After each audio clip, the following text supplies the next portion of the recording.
Olá, estamos hoje no 13º vídeo de estudo sobre o livro de Apocalipse, o Apocalipse Revelado. Hoje nós vamos trazer no nosso estudo o capítulo 18, o capítulo que antecede o advento de Cristo Jesus, que faz menção de Babilônia, a sede do poder de então. Quem é Babilônia? Quem será Babilônia? Capítulo 18, nós vamos começando lendo assim. 18, versículo 1. Depois destas coisas, vi descer do céu outro anjo que tinha grande autoridade, e a terra se iluminou com a sua glória.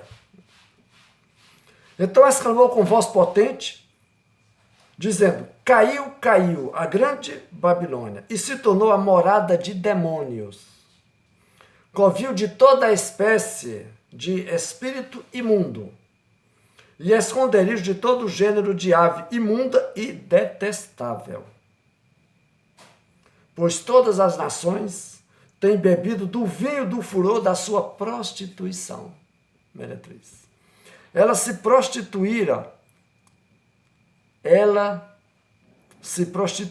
os reis da terra, também os mercadores da terra se enriqueceram à custa da sua luxúria. Ouvi outra voz do céu dizendo: Retirai-vos dela, povo meu, para não seres cúmplices em seus pecados e para não participares dos seus flagelos. Porque os seus pecados se acumularam até o céu, e Deus se lembrou dos atos iníquos que ela praticou. Continua, né? Até o versículo 24, sobre essa. Mas nós vamos, você leia, vá lendo em casa, nós vamos fazer um breve comentário a respeito das figuras principais, né, que aparecem aqui, para que possamos ter uma compreensão clara a respeito de Babilônia.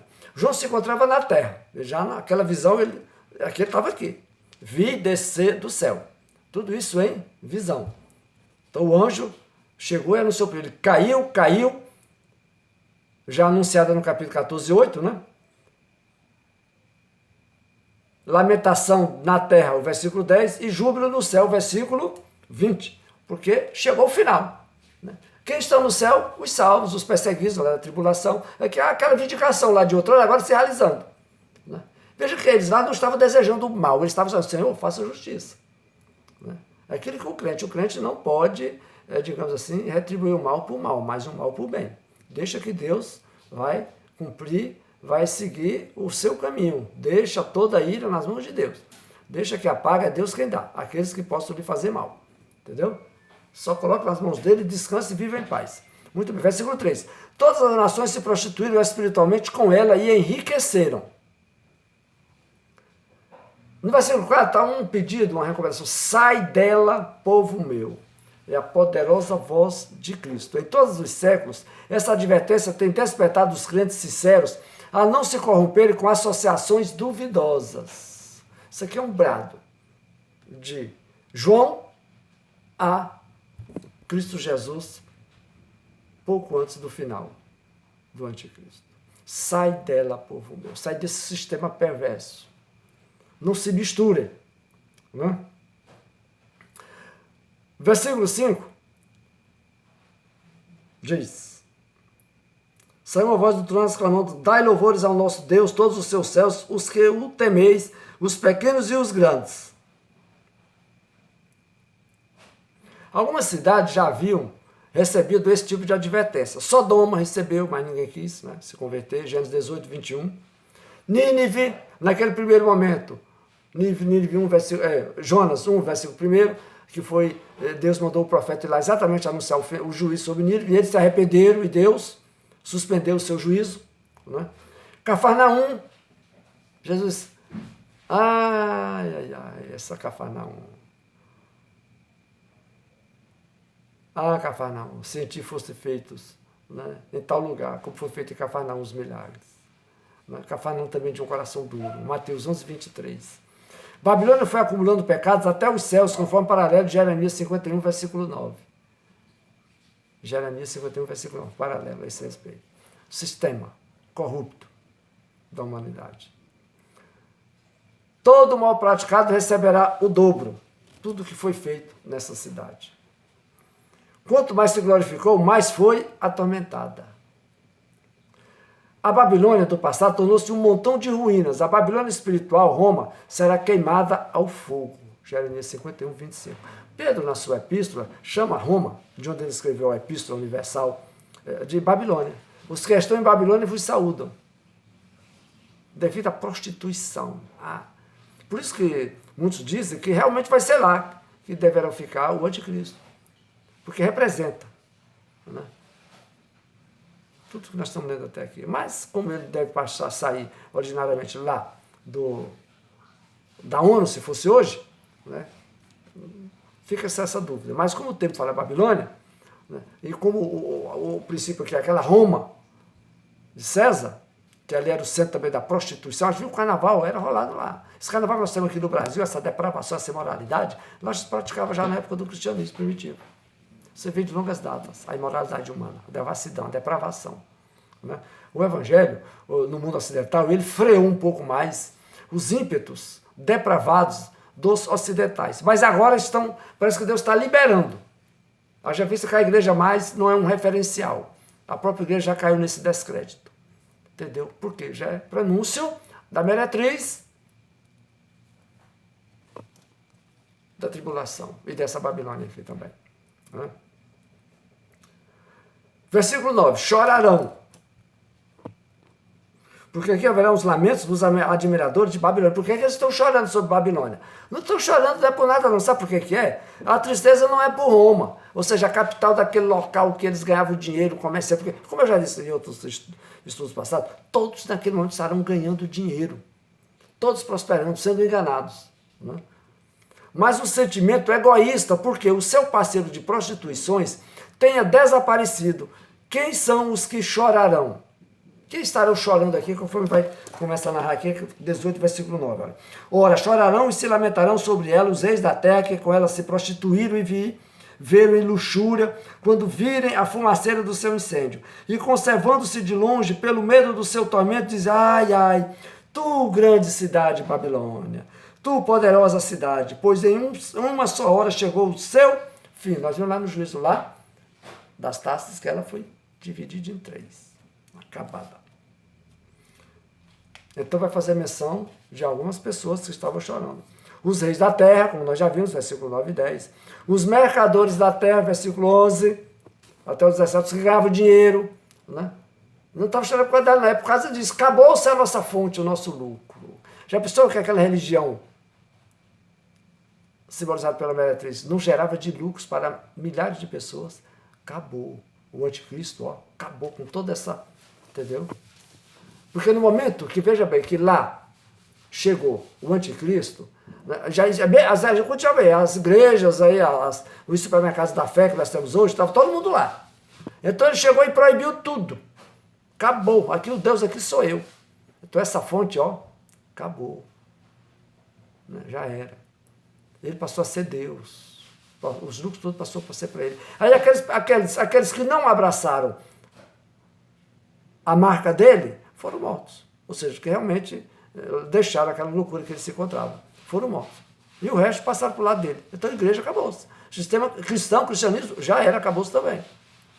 Só sobrou os remanescentes de Israel. Quem? Judeus. Lei. Torá. Entendeu? Por causa das alianças de Deus lá do Antigo Testamento. Muito bem. Os capitães e mercadores dos mares, ou seja, a turma, né, transporte navios para lá e para cá com minério, com tanta coisa, todo mundo ganha dinheiro. Tudo não passa nada sem não estar sob a autoridade do anticristo, por isso que é central. Haja visto que ninguém vai poder trabalhar, não vai poder comer, não vai poder passear, não vai poder ir a médico, não vai poder fazer nada se não tiver a marca da besta. Então estará centrado no poder central, aqui usado Babilônia, para simbolizar talvez Roma, por causa de Nero, né, do César, ou talvez da própria... Onde ele estiver, o anticristo, onde for a sede dele, depois que ele sai de Jerusalém, desmascarado. Quando começar a sua ira sobre os cristãos. Né? Por que só sobre os cristãos? Porque são os únicos que estão seguindo a Cristo. As outras religiões não seguem a Cristo. Entendeu? E o problema dele é com Deus. Qual outro pseudo fundador de religião aí que é eterno? Nenhum. Não vou fazer menção, mas nenhum. As grandes religiões sobre a face da Terra, que tem milhões de seguidores, bilhões até. Bilhão. Surgiu um dia desses. Então isso não faz mal a ninguém. São humanos também, terrenos. Meras filosofias. Isso não incomoda o anticristo. Incomoda o cristão. Deus. Aí isso incomoda. Então vamos lá. Os capitães e mercadores dos mares, versículo 17 e versículo 19b. Lançaram por sobre a cabeça e choraram e prantearam e gritaram, ai, ai da grande cidade, da qual se enriqueceram todos os que possuíam navios no mar, à custa da sua opulência, porque em uma só hora foi devastada. Exaltai sobre ela, ó céus, e vós santos, apóstolos e profetas, porque Deus contra ela julgou a vossa causa. Esse sistema perseguiu demais os cristãos, desde Cristo até aquele momento. A partir do versículo 21. Então um anjo forte levantou uma pedra como grande pedra de moinho e arrojou-a para dentro do mar, dizendo, assim com ímpeto será arrojada a Babilônia. A grande cidade nunca jamais será achada. E voz de arpistas, de músicos, de tocadores de flautas, de clarins, jamais em ti se ouvirá, nem artífice algum de qualquer arte jamais em ti se achará, e nunca jamais em ti se ouvirá o ruído de pedra de moinho. Também jamais em ti brilhará a luz de candeia, nem voz de noivo ou de noiva. Jamais em ti se ouvirá, pois os teus mercadores foram os grandes da terra, porque todas as nações foram seduzidas pela tua feitiçaria. E nela se achou sangue de profetas, de santos, de todos os que foram mortos sobre a terra. Chegou o seu fim. Do versículo 21 ao 24, a destruição de Babilônia será completa e definitiva, e haverá regozijo no céu. Entrando já no capítulo 19, versículos... Do 1 ao 10 vai falar desse regozijo celestial. Porque no versículo 11, Jesus vem e dá um final a essa história. Mas isso fica para o próximo vídeo, né? O segundo advento de Cristo Jesus. Após tantos acontecimentos sombrios, nos capítulos anteriores, o céu se manifesta com um brado de aleluia. No Novo Testamento só aparece essa palavra 4 vezes, e só nessa passagem de regozijo celestial.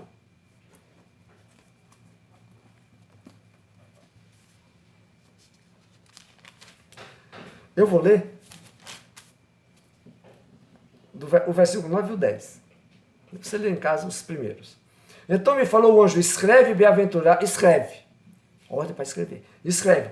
Bem-aventurados aqueles que são chamados à ceia das bodas do Cordeiro.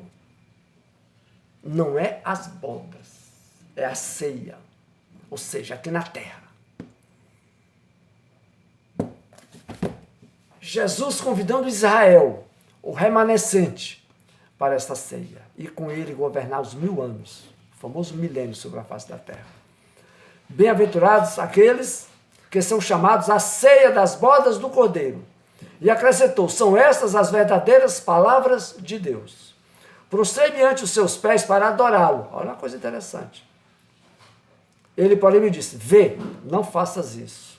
Sou conservo teu e dos teus irmãos, que mantém o testemunho de Jesus. Adora a Deus, pois o testemunho de Jesus é o espírito da profecia. Então Jesus volta, a partir do versículo 11, fica para o nosso estudo seguinte, e ali há o grande banquete dessa ceia. Cristo, a igreja, unida com ele, os mortos da grande tribulação, que não entrou nessa do anticristo, descendo dos céus, com seus anjos, a Bíblia diz todas as hostes celestiais, e os exércitos do inimigo, do anticristo, querendo aniquilar Israel. É a cena. Só que antes desse vídeo, do próximo, eu vou fazer um outro. Esse vai ser o segundo vídeo diante, será o 35º. O 34 eu vou falar a respeito daqueles exércitos. Quem são esses exércitos? De onde vem, para onde vai? Quais as nações envolvidas? Que história é essa do anticristo? Tem exército combatendo o anticristo? Né? Os exércitos do anticristo? Pois tem. Tem. São várias confederações. Mas no final todo mundo se une com ele. Mas vamos ver isso no próximo estudo. Então, que Deus te abençoe na compreensão, que até aqui tem sido uma bênção de Deus, que realmente a sua vida seja edificada a respeito de uma boa compreensão do livro de Apocalipse. Como já disse, não entramos em debates dos amiúdos teológicos, porque é muito extenso, não se há um consenso, mas nós fomos seguindo um discernimento que Deus nos deu, digamos assim, das concepções mais coerentes com a realidade do cristianismo, da igreja e do projeto de Deus para o final dos tempos. Que Deus te abençoe em Cristo Jesus. Até o nosso próximo vídeo.